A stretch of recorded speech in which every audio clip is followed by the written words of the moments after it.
Welcome. Thank you for joining us here today. We're going to be having a discussion with Kathy Mauck. Kathy Mauck is one of the co-owners of Next Level Neuro.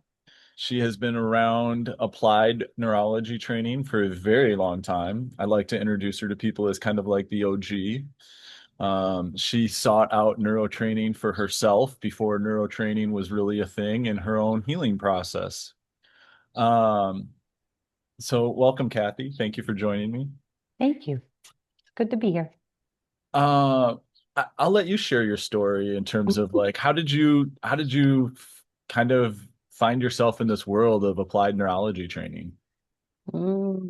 So, a friend of mine, after my degree was in medical research, or sorry, my degree was in human biology, and I worked in medical research. And after college, a good friend of mine approached me and said, I have this idea. And he was a chiropractor by education. And he had been studying kind of some of he had been studying abroad and studying some of the Russian athletics and various things. And he was just very intrigued by there was a different approach to stuff. And so between his medical license and the athletic works that he had done, he just had an idea that there was something missing in the world of pain relief and athletics, and he very much believed that the nervous system was what was missing. And so he asked me to come along for the journey to build the business with him and share that idea of I think we can move better if we look at the body differently. And there seems to be a whole lot of science and education and movement that's out there that's not making it into mainstream. And so together, the two of us basically started down that rabbit hole of can we begin in the world of movement first, proprioception based, and really learn to control your entire body through like all your joints, through all the ranges of motion at a variety of speeds. And then as soon as we kind of began and worked to develop that and noticed how big of a change that made in people's pain relief, then we began to take it into the visual system and the vestibular system.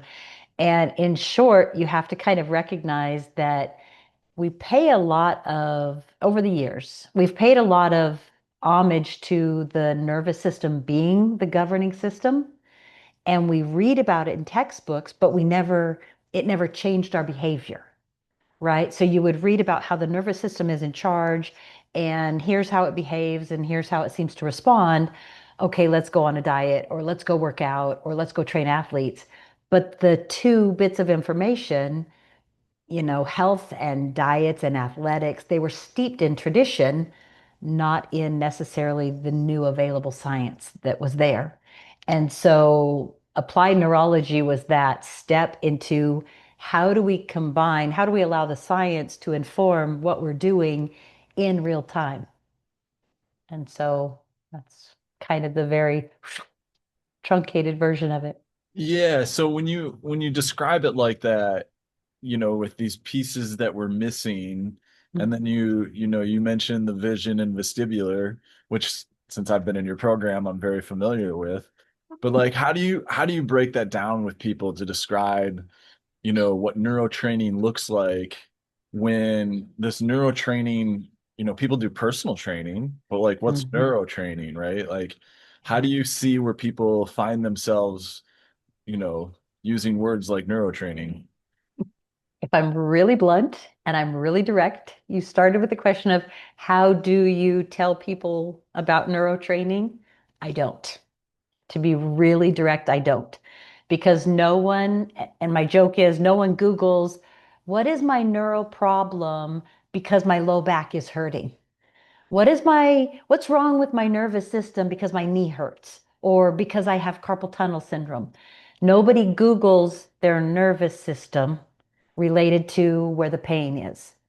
Nobody asks ChatGPT how to solve their problem by giving them a nervous system drill, right? Nobody still does. Even though I've been working in applied neurology for 26 years, nobody does that. It's not that there aren't a few people out there, but even if you ask one of the AI systems, it's not going to answer it the way you would want it to. So I don't, because personally, as a health practitioner, Utilizing applied neurology, you have to almost recognize it's a foreign language. And at the end of the day, what people are asking about is their pain, or they're asking about their performance. They're asking about something that they can't achieve, that they want to achieve. And the only thing they can see is the output. I want to run faster. I want to not be so anxious. I want to not have low back pain anymore. I want to not have neck pain since I had this surgery, or since my knee replacement, my hip is really hurting. They're always looking at the end of the line, like what is the pain? What is the problem? What is it that's keeping them up at night? That's what they're asking for help for. And so they don't yet understand that their nervous system is the way to answer that question. And so if I launch into, let me tell you about your nervous system, because your nervous system's in charge. And if we're gonna do a visual drill because it's gonna take care of your neck pain, they're gonna be like, and you fell off the clock, you fell off your rocker, you fell off the fence, you fell off somewhere. They're gonna misunderstand, right? And so it has to be a much more subtle conversation to help them understand, and this is kind of an easy way to look at it. We consider the nervous system to be responsible for kind of three things. And this is the easiest way to, this is way oversimplified, but this is it. The nervous system is responsible for taking in information through all of your sensory organs, through your skin, through your receptors, internally, externally. It's taking in all this information. Your nervous system then collates all that and goes, huh, okay, do I need to give you an output? Right? Do you have too much coming in? Is there something wrong? Is there a danger? Right? Are all these things in your movements adding up to a pain or a problem that could be an injury? So people see the output that the nervous system provides. They don't know that all of these things are coming into the input system itself. And so applied neurology is that opportunity to go, you know what? You're right. You have a pain in your neck. Instead of looking at your neck, let's look at all the things that might be contributing to it. Believe it or not, you have old scars that could be contributing to it. You've had dental work that could be contributing to it. You're on certain medications that actually could be contributing to it. Oh, by the way, you broke your femur decades ago. That could be contributing to it because that's one of the inputs receiving information that your brain is holding on to and giving you an output. So usually that's kind of how I start the conversation, somewhere in there to get them to take their mind off of the output. We're going to look at all the possibilities on the input side that might be causing it. So, So you bring up the compound fractured femur, which I happen to have compound fractured my femur. And one of my favorite stories of telling people is that first time that I was at Q1 training and I was working with a couple of the other mentees, and then you, Matt, and Shannon all came over and everybody was trying to get me to have a change in my gait. And I was kind of sick and tired of walking back and forth a whole bunch. And I finally lifted up my shorts and I said to you, "You think it has anything to do with my compound fractured femur?" And you went, yeah. And you touched my scar for 2 seconds and then told me to walk. And everybody then went, "Oh, there's the change in his gait." Right. And so it's crazy cool how quickly the nervous system can be included in a conversation. But like, why do you feel like it gets so left out? that's the nervous system or that scar? I Both. mean, both. Kind of what's interesting, well, on two fronts. Why does the nervous system get left out? Because it's a black box of the human body. Because while we study it, we haven't necessarily known what to do with it. And I would almost venture to say that until functional MRIs and until our technology really started to level up, we knew something was happening in there, but we couldn't do anything to see it in real time. And now that our technology has really leveled up, now we're starting to see things in real time.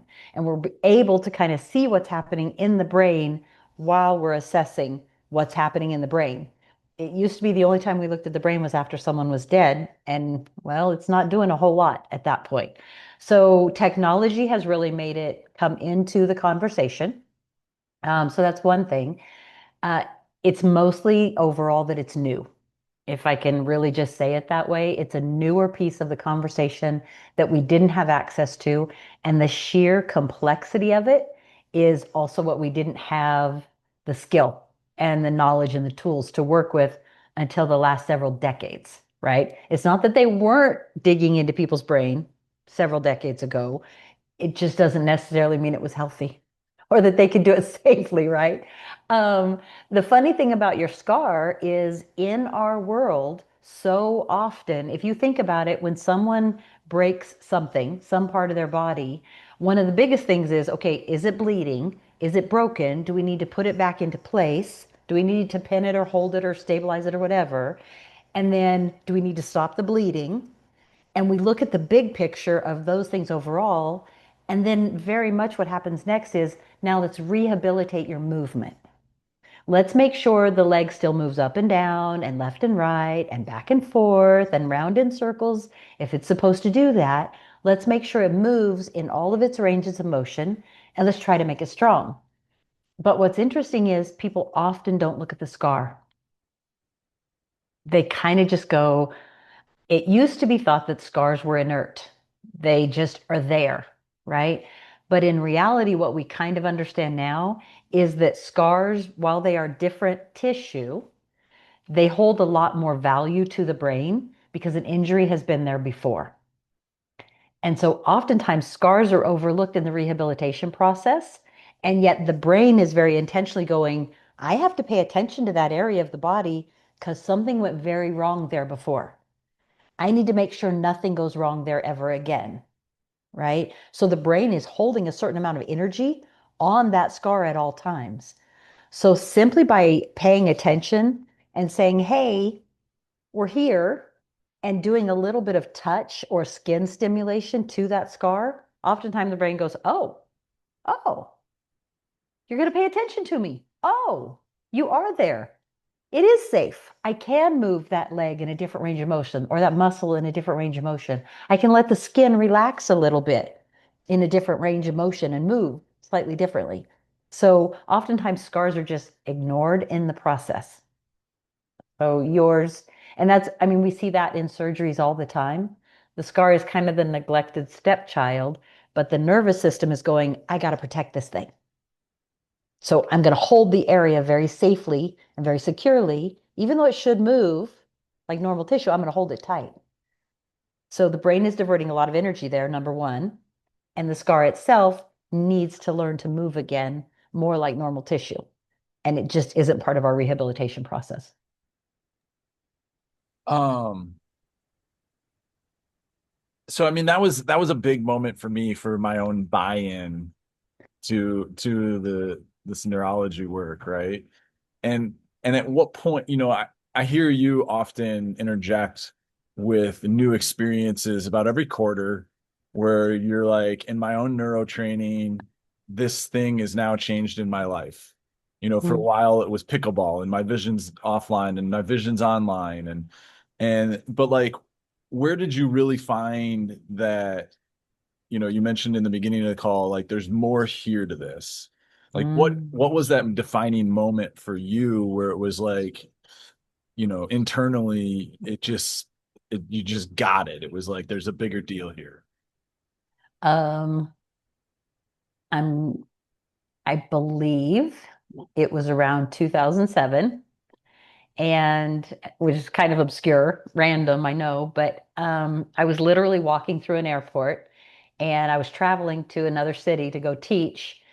And we had been doing a series of teaching of the visual, vestibular, and proprioceptive systems. So we were doing kind of introductory level training, but where we were teaching practitioners that eyes could really make a difference in an athlete's movement, and eyes could really make a difference related to pain. And the vestibular system could really make a difference because they coordinate together with the movement system, right?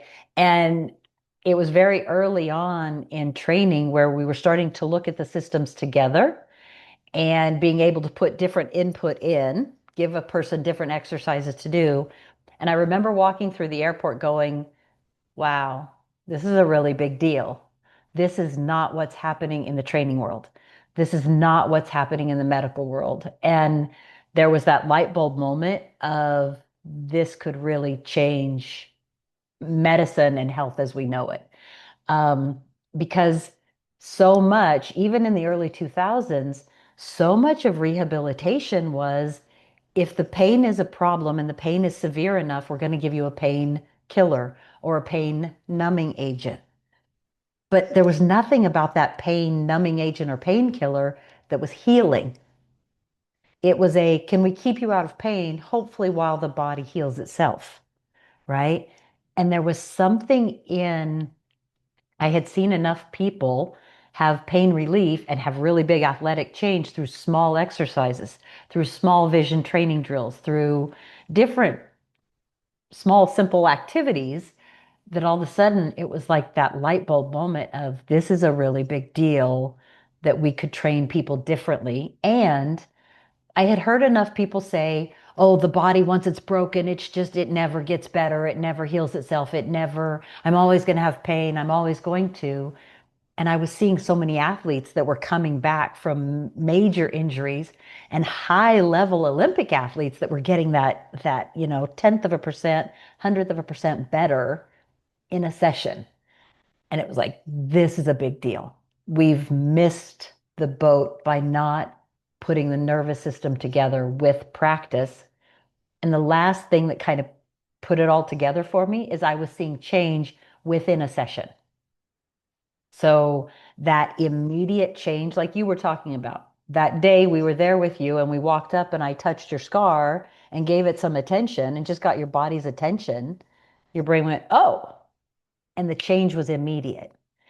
And that's the difference, the big difference in nervous system training, applied neurology, is any drill I do, any exercise I give a client, any movement drill that I give a client, I am going to look for an immediate change, right? Because if the brain is busy doing input, interpretation, output, my only job is to give it a different output to see if it will give it a different input to see if it will give me a different output immediately. And everything up to that point in my career had been like, we're going to try this and then you're going to come back a week later and we'll see if it worked. Right? Every exercise, every eating plan, every program, every pain relief, every medication is always, we're going to try this and we'll see if it works later. And looking at the brain and the nervous system in real time with exercise and movement, I'm able to say, give an exercise, did it change you right now? And I'm not going to bother with it if it doesn't. If the body goes no and the movement gets worse or the pain gets worse, I'm going to do something different immediately. That's a huge, powerful change in the way we think about health and human movement and capacity, right? So, yeah, somewhere in the 2007, there was a big light bulb moment. So, I mean, roughly 20-ish years, Yeah, roughly. right? And they That was say 7 years into it or 6 years into it. that's I was also thinking that. I was like, so you didn't even have like this big aha where it was like this full buy-in until you'd been doing it for Hmm. quite a few years. No, I think I had full buy-in before that. I had full buy-in almost right away. But having that big aha moment of world changing, that came later. Um, Full buy-in I had pretty quick. Yeah, I don't know. Not sure. What do you think kept the full buy-in, like how would you describe the full buy-in from quick to Mm. being this is a life-changing thing that nobody's paying attention to? Um, because at the time, this was literally um, the doctor that I was working with, it was my partner uh, at the time in all this work. He was literally bringing stuff to me and we were testing it out and trying it. And it was so much based on we're going to pull, you know, kinesiology and applied anatomy, and we're going to pull neurology. And this seems to work. And so we were pulling bits and pieces, but it was very much a pioneering process. And so it was a, hey, there seems to be some research over here that says this. if that's true, what do we do about it? And so it was very much a, if this is what the science says, we need to allow it to have us do something different. And that was where it was very much the experimental, pioneering, let's try something different. So I think that's why that gap in how do we apply the science and the literature, but you're talking about having to convert it into something that actually worked, right? Just because the scientific literature said, well, the brain is very binary and it either is on or it's off, or it's working or it's not, it's firing or it's active or it's inhibited, or even though the science said that, that didn't mean anything was coming out about what to do about it. And so those early years were, how do we do something about it? So that's probably why. And that reminds me in my own training of, hearing about the individual application of it versus like why you can't take 20 people and put Mm. together an exact study for all those 20 people because they all had brain development that occurred differently. And so you couldn't possibly reduplicate it for it to be, science, placebo, and perfect Yeah. study, right? Um, yeah. Well, I think your brain's thinking a lot there. it's maybe a little too hard. Maybe. So, uh, you know, you've figured out basically that the medical world is completely missing what you referred to as like the black box Mm. of looking at it through an individual lens.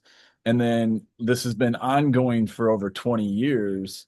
So where do you see the medical establishment at now?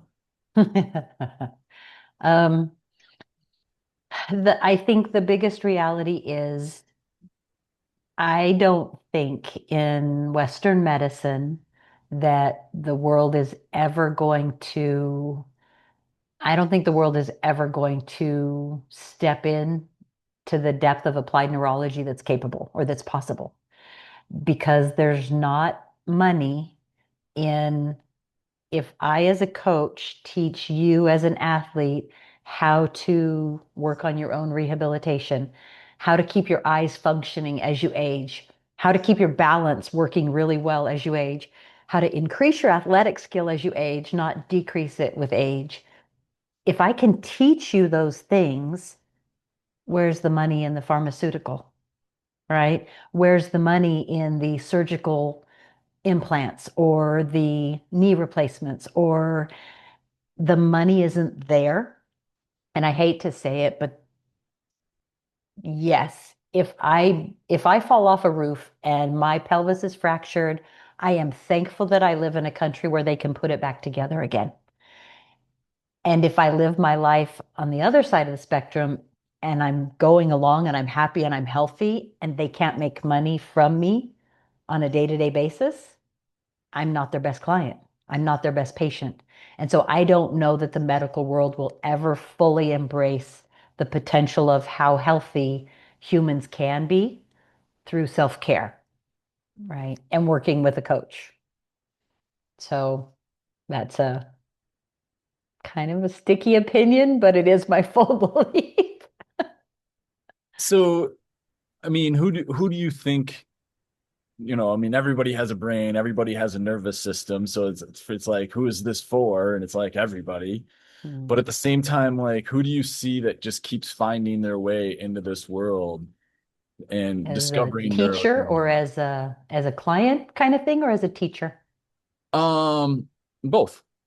Um, Not totally dissimilar groups, but I think that any health professional, and I mean the gamut of health professionals, from your coaches that love to coach athletes to your physical therapist, your occupational therapist, your chiropractors, your doctors, anyone in that health field that has studied their craft very well, and then they get out into the real world and suddenly they're going, why is what the textbook showed me to do under this circumstance not quite working?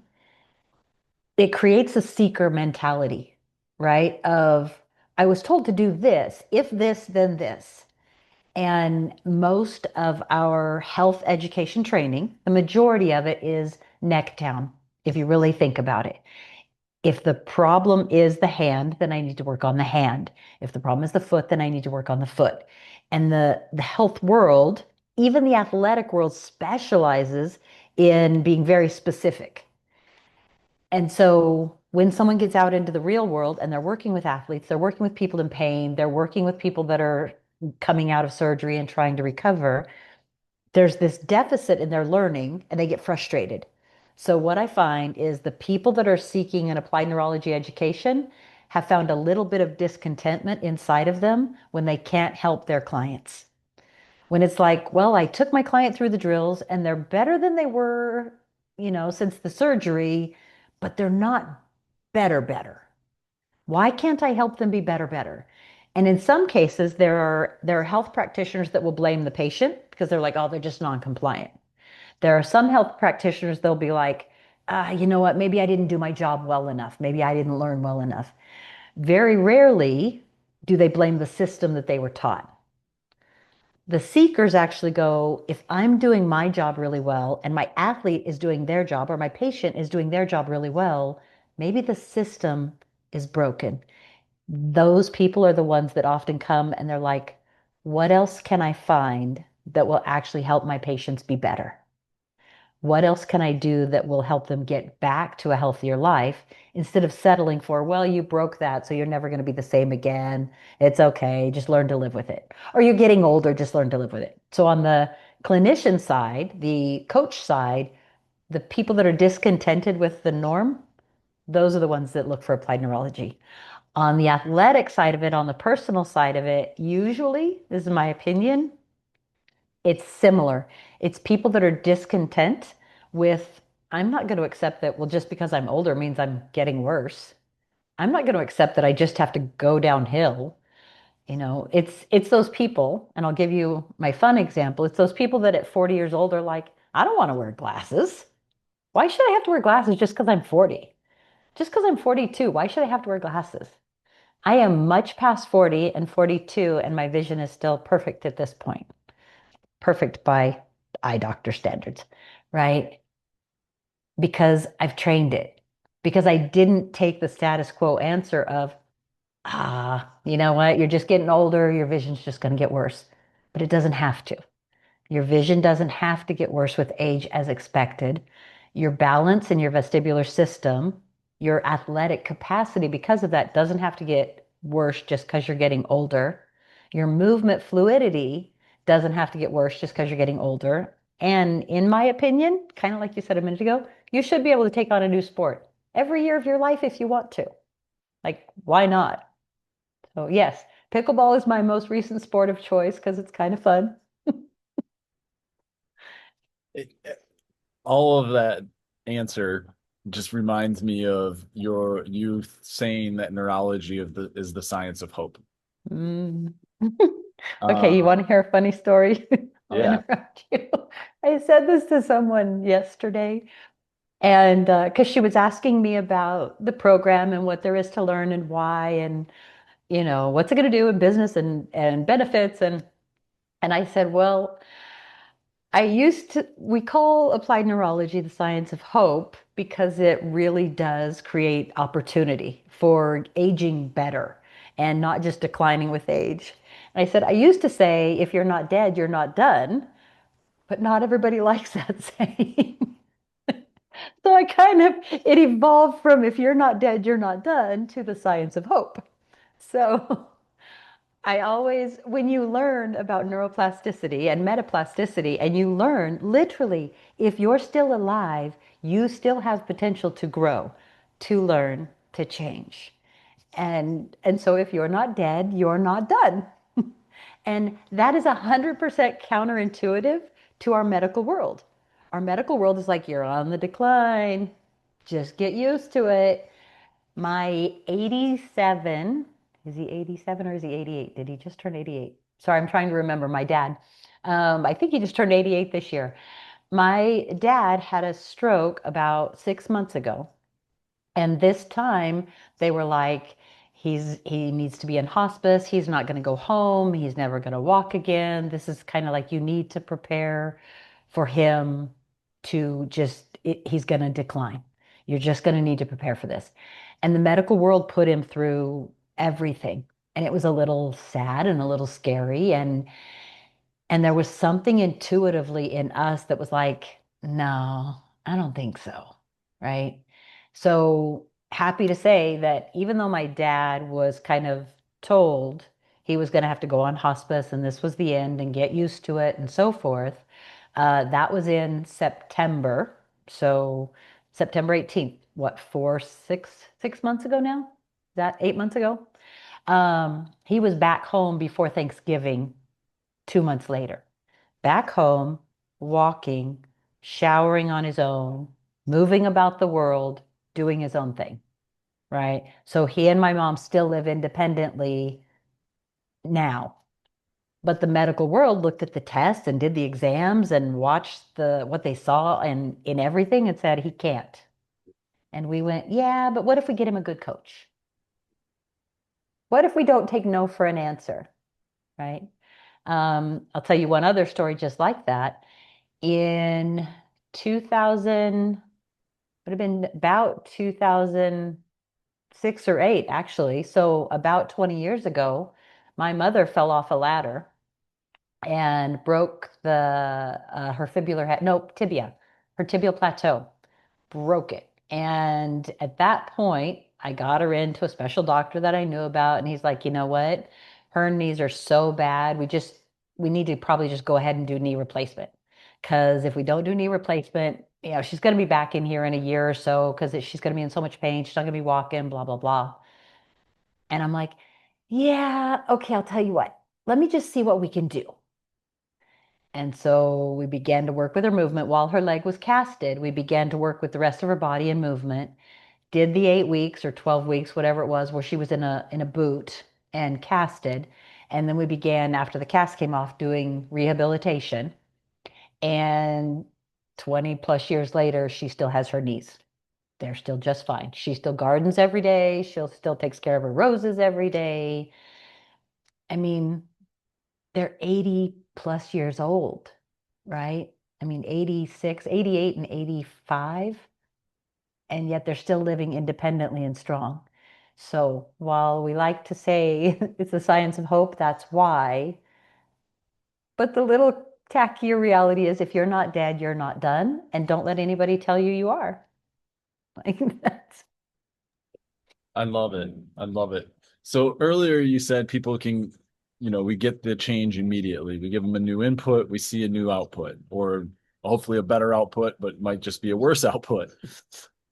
How do you set people up for what to expect if they're like, you know what, I heard about this neuro trainer. I'm gonna go do a session with them.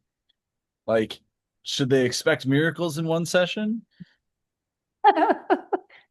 um, I guess it would be what do you call a miracle, I mean, I've seen people that have had so much pain and no change and high levels of pain and not been able to do certain things and in one session be able to do something they hadn't done for 20 or 30 or 40 years. So I've seen what would be considered miraculous stuff. I've seen people that are so shocked by a simple change within one session that they're like, what did you do to me? And you're like, I didn't do anything to you. If you can imagine it like this, if if I get injured, if I'm in a car accident and I get injured and I am afraid of driving my car, and so I literally drive my car around town with one foot on the gas pedal and one foot on the brake.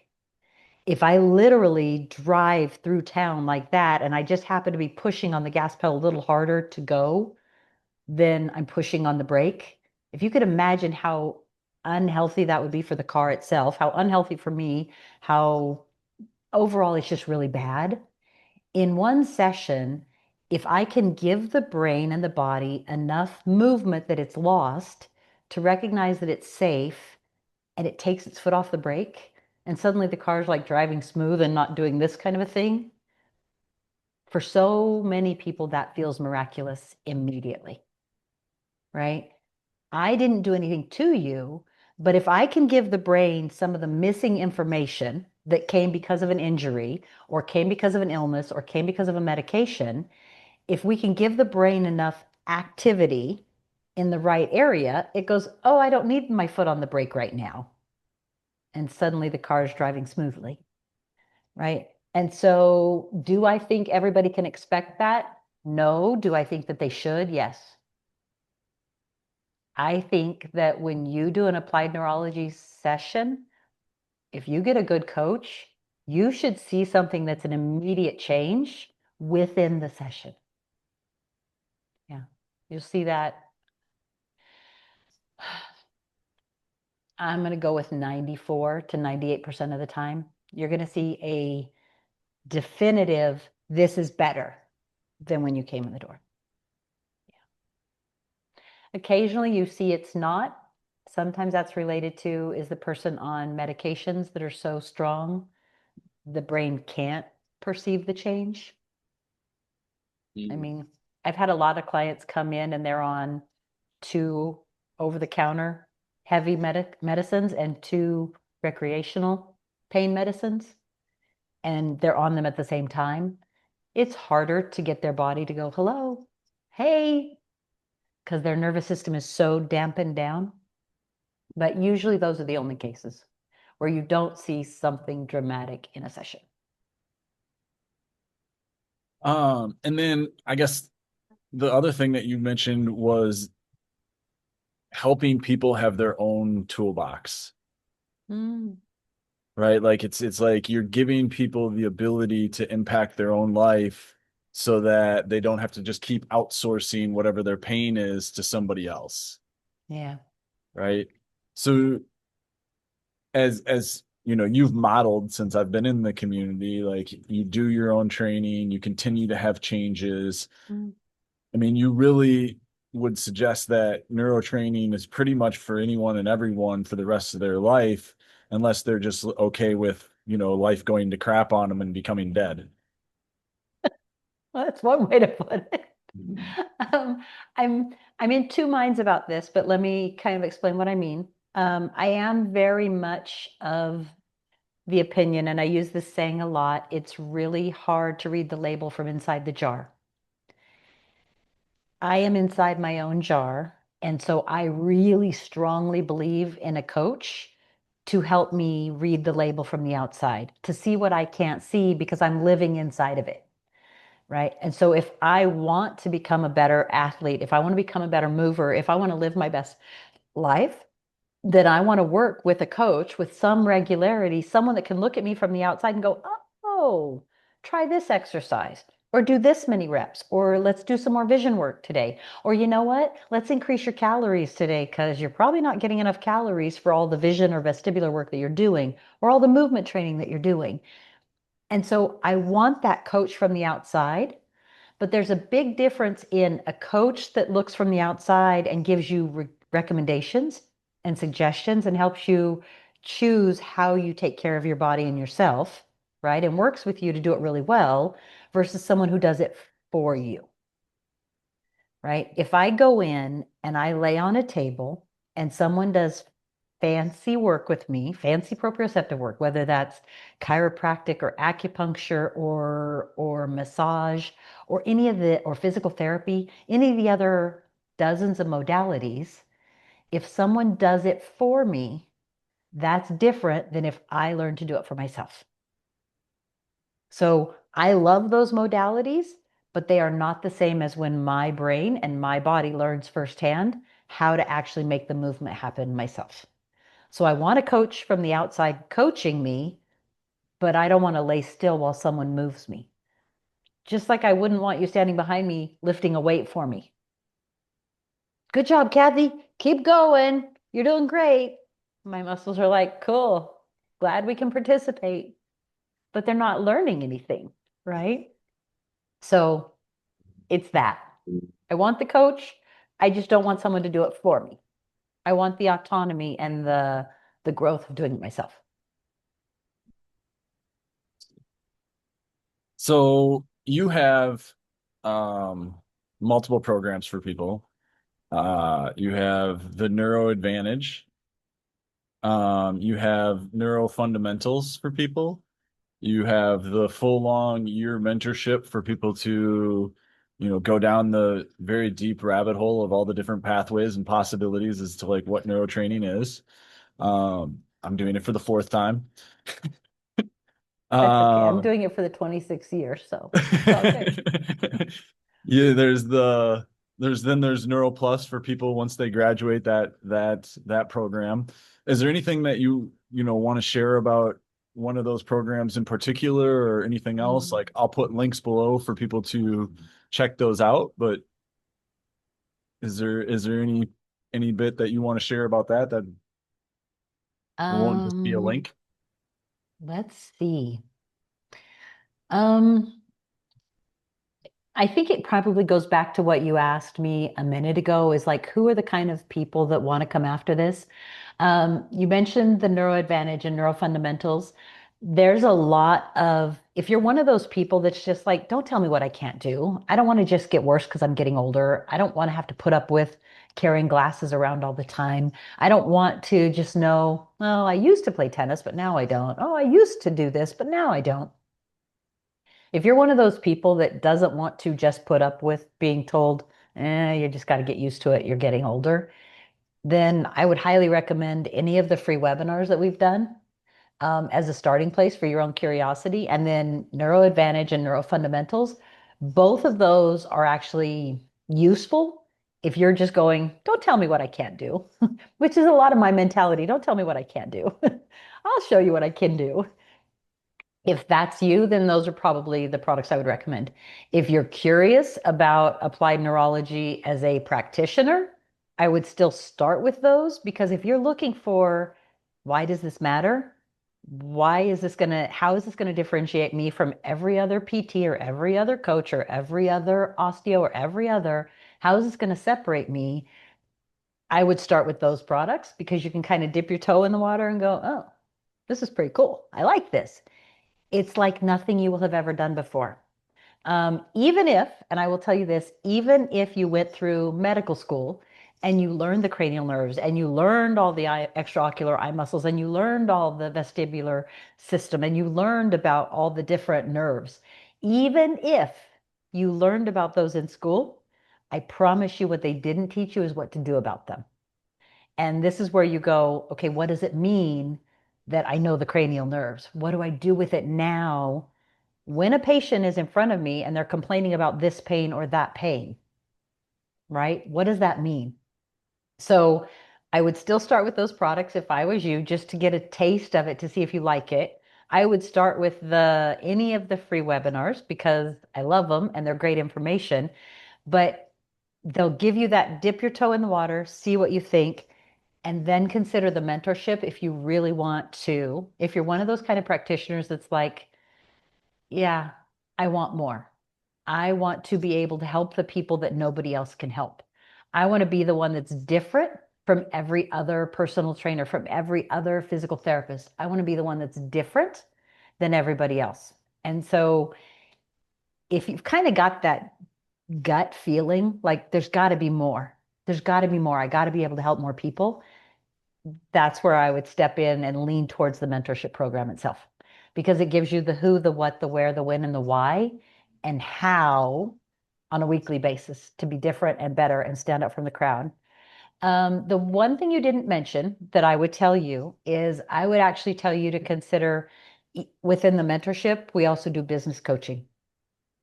And the only reason I think that's a big deal is because when you take something like applied neurology and you put it on top of a physical or physiotherapy degree, or you take applied neurology and you put it on top of a personal trainer license or any other health practitioner license, that person, that professional is now speaking a different language. And the most difficult thing to do is have a label of a PT or an OT or a coach or a trainer and go, but I've got all this education. What do I call myself now? And so that business connection between how do I label myself and market myself differently, that's a really big deal. So the ability to grow bigger once you have tools that nobody else around you is doing is a big piece of the mentorship, is growing your business. And I mean, you've been the key person for developing the next level neuro community. And there are so many different people with MD backgrounds to somebody like me with a coaching background that was a finance major or a lawyer that's in the community.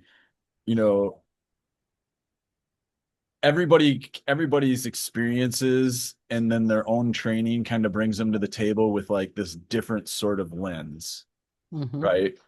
Um, so how how would you describe the benefits of that versus people being like, oh, this person doesn't have an MD label? You mean, how would the fact that the mentorship has such a huge variety of people in it?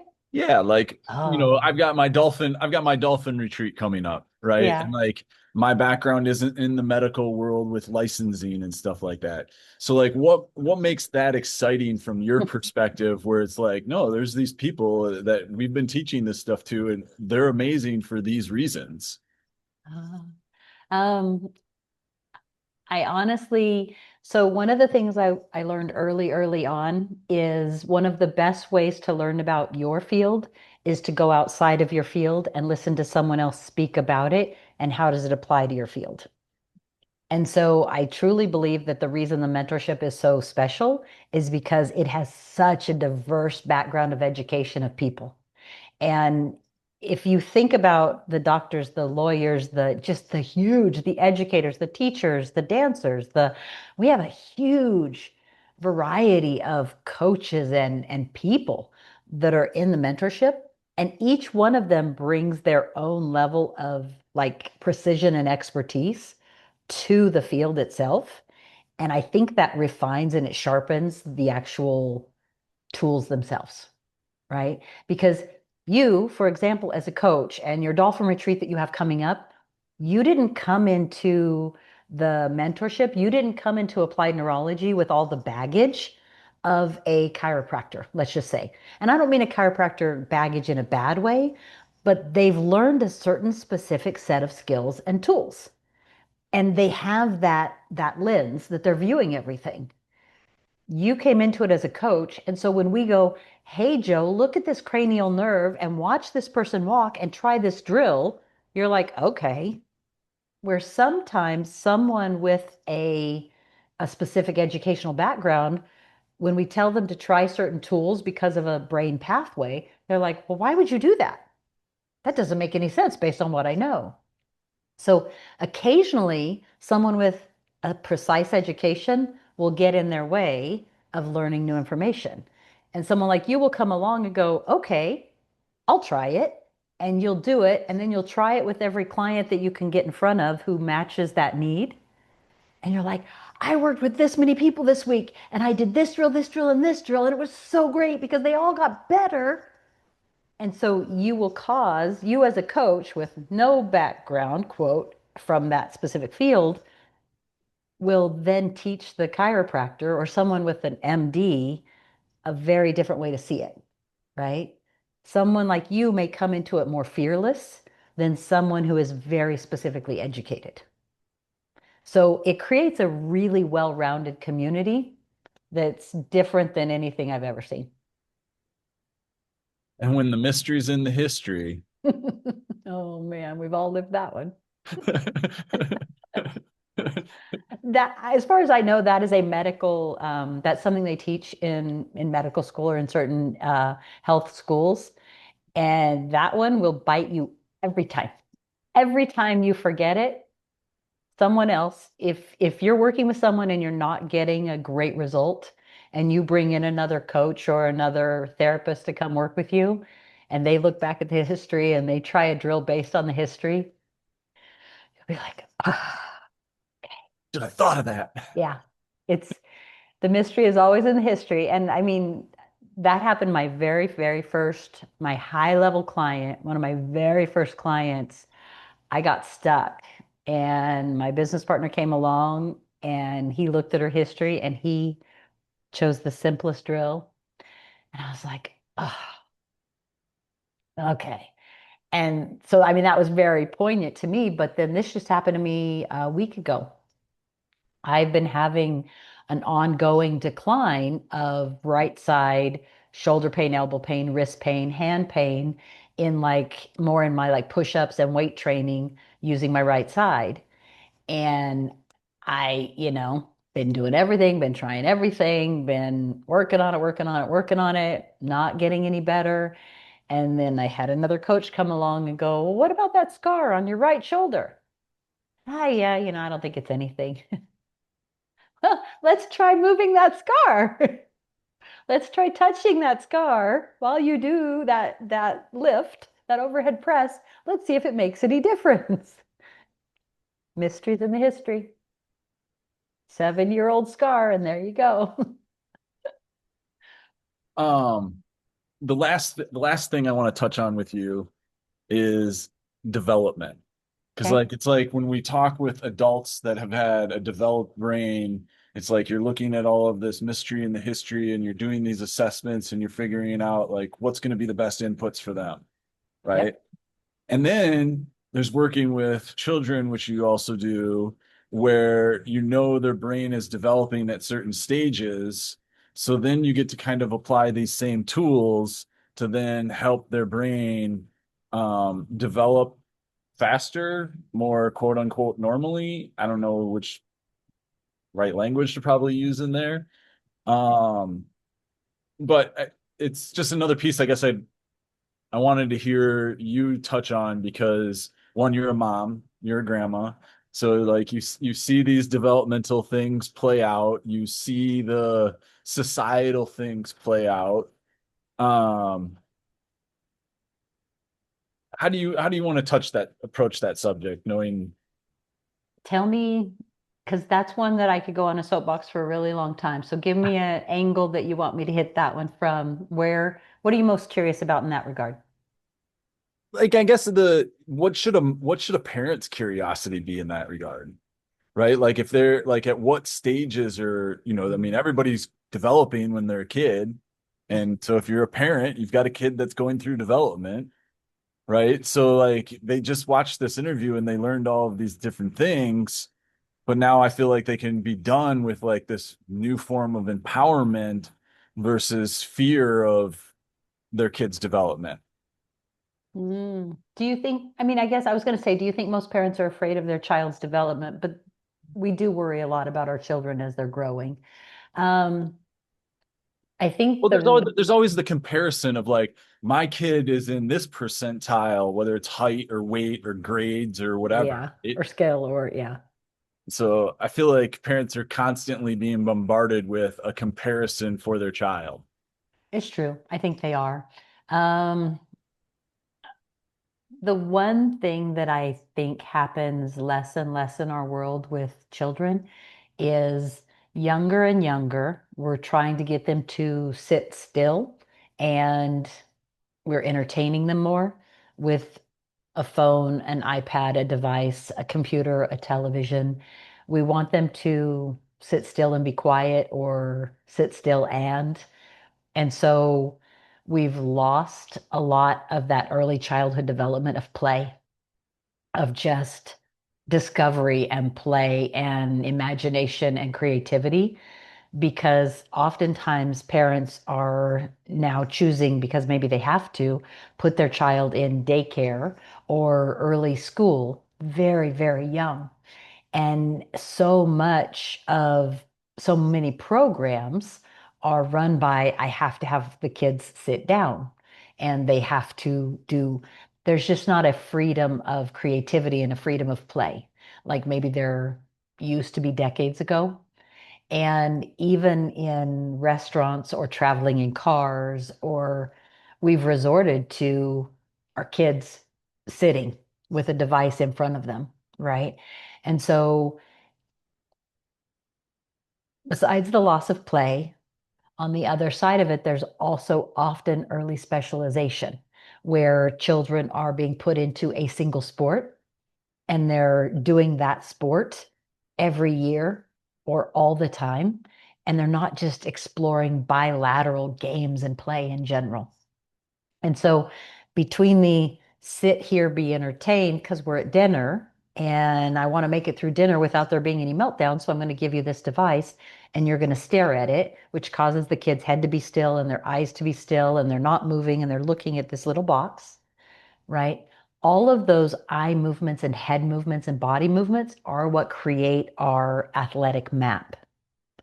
And so if we're not playing, we're not developing that athletic map. We're not developing that movement map. And then if at a young age, I then take my kiddo and I put them into a specific sport, then they're only doing that one sport and that one series of movements. And so they're losing the movement capacity of opportunity. So between those two things, those can be kind of rough in early childhood development. And so I would highly encourage parents, as hard as it is, to not not as much as possible.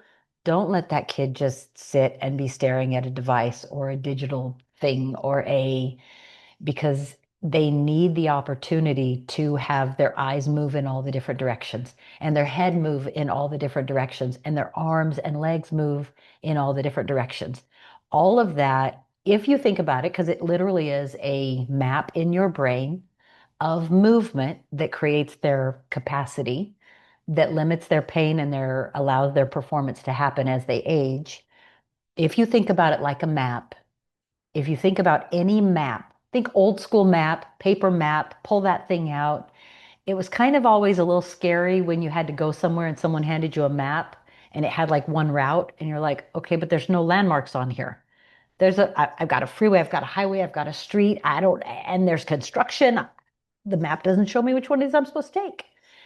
The more detailed the map, the easier it is for you to deal with. Oh, okay, the highway's closed, but the freeway's open, but I can take the surface streets.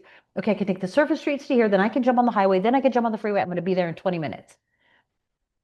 If you think about movement just like that, then the best opportunity for health, for fitness, for skill, for capacity, for no pain is the more refined that map is, the more I move and explore my world and play, the better the map's going to be, which means the more opportunity I have for health, for fitness, for everything. So that's kind of what I just, well, personally, I have a, I have noticed that I have a very big place in my heart for working with children. And every time I do, it brings me such joy. I think children are amazing, and to watch their development, um, it's fascinating. And so I just, I never get tired of playing with them. And I never get tired of seeing what they're capable of from such a young age. I think you can be playing with children from a developmental perspective. I think you can be playing with them from their time they're basically somewhere from 3 months on.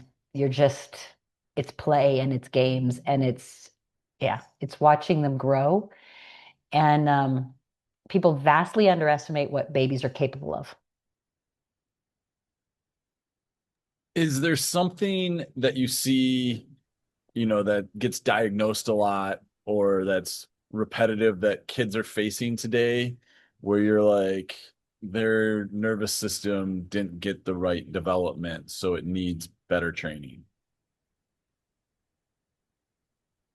Um, okay, so that seems like it's two separate questions.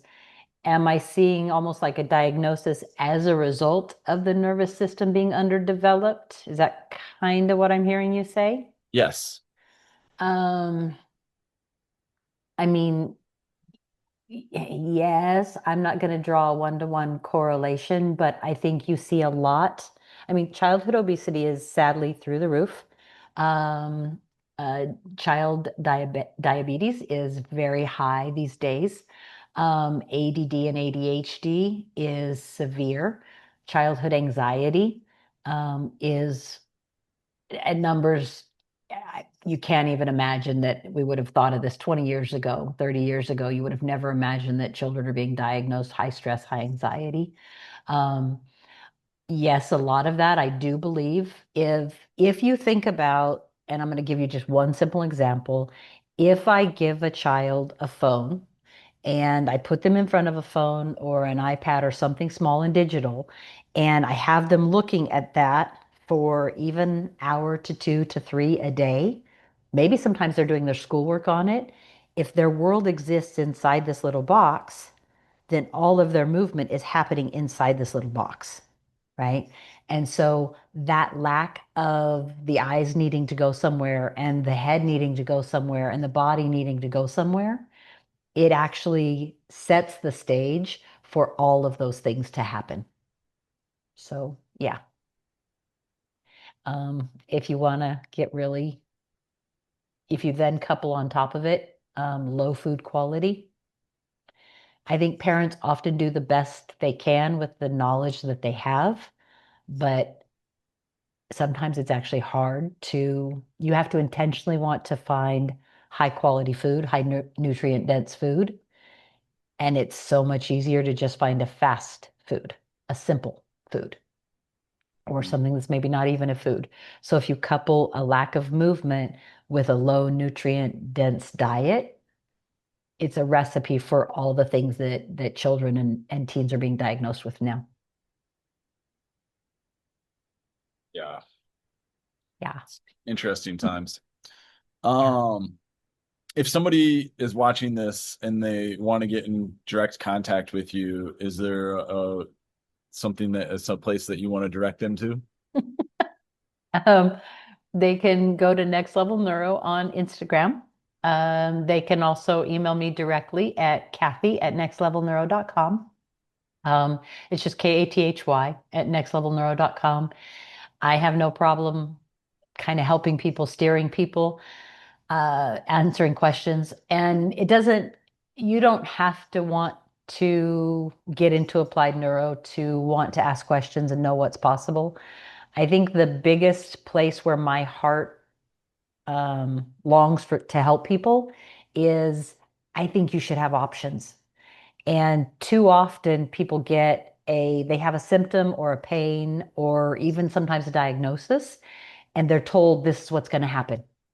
Well, you took this medicine, so this is what's going to happen to you. Or, your kid is behaving like this, so we're going to have to put them on this medication. Or you have this problem, so here's the solution. And my biggest issue with that is there's a lack of options in a lot of Western medicine. There's a lack of options in a lot of diagnosis. And so if you feel like you've received a diagnosis, if you feel like, someone's telling you, you're just going to have this surgery. Oh, you're just going to have to be on this medication. Oh, this is the only thing that can be done for you. I would rebel. I would tell you, I don't care how old you are. I would rebel. And I would go, are you sure? Are you sure? Because I've seen, I have a 2-year-old client. And like I said a minute ago, I have my 88-year-old father. The oldest woman I ever worked with was 91 at the time. But I have seen changes in both from a baby that couldn't crawl to now standing and walking to my father most recently who had that stroke and was told, okay, prepare your estate, be prepared, you're going to go downhill from here to living on his own. Never tell a human what they can't do. And yeah, if you're feeling like there's something you want to get rid of or something you want to do better, sure, reach out. We'll have a talk. Thank you, Kathy, for joining me today. I really appreciate you taking this time. You're welcome. Thank you, Joe. I appreciate you inviting me here.